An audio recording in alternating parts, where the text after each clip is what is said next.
back, and there's a new piece of police equipment that is stirring up quite a controversy. It's a radar device that reportedly allows officers and the FBI and U.S. Marshals to see through the walls to see if anybody is inside the home without getting a warrant.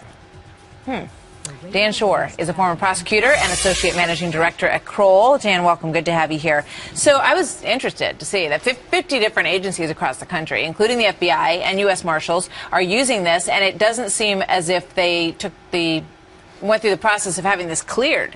Right. When used appropriately, it's a great tool for law enforcement because it could save officers' lives before they're executing a search warrant or an arrest warrant or going into a hostage situation. They could see who's inside. This radar device can detect movement inside a building beyond 50 feet, even faint movement like breathing. So it's helpful. The question is, when does it become a violation of the Constitution if it's used without court approval or without some special circumstance? Yeah, I mean, if you are going to, I mean, obviously, it's of an obvious advantage to law enforcement because, as you say, it can help them, I think of, situations, even like the hostage situations we've seen recently, if you have a better sense. And here's a look at how it works. It's basically radio waves. Let's go back to that here for a second in terms of, and so it bounces off the motion or the movement of the person who is in the path of it, and it gives them a sense of what's beyond those walls. And there's a look at exactly what the device looks like, which can basically be slapped on a wall or slapped on a window, the outside of any building,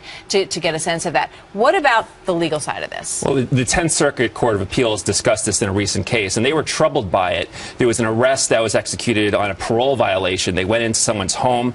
The marshals had to show that they had reason to believe the person was inside. The radar device was part of the reason they had. The Court of Appeals said it was okay to make the arrest because they had other reasons to believe he was inside, but they were worried about the use of this radar device. And in 2001, the Supreme Court said that heat-sensing imaging devices cannot be used to look into a home. That was a case where they were seeing if marijuana was growing inside a home. So advanced technology looking inside a home, the Supreme Court has already said cannot be used without a warrant or if there's some special circumstance. It's basically like getting in without a warrant. Right. Now, there could be an emergency situation where you don't need a warrant, but I think that's the direction this is going to go in, where you'll need some warrant. We'll see. Dan, thank you so much. Thank you. Shore.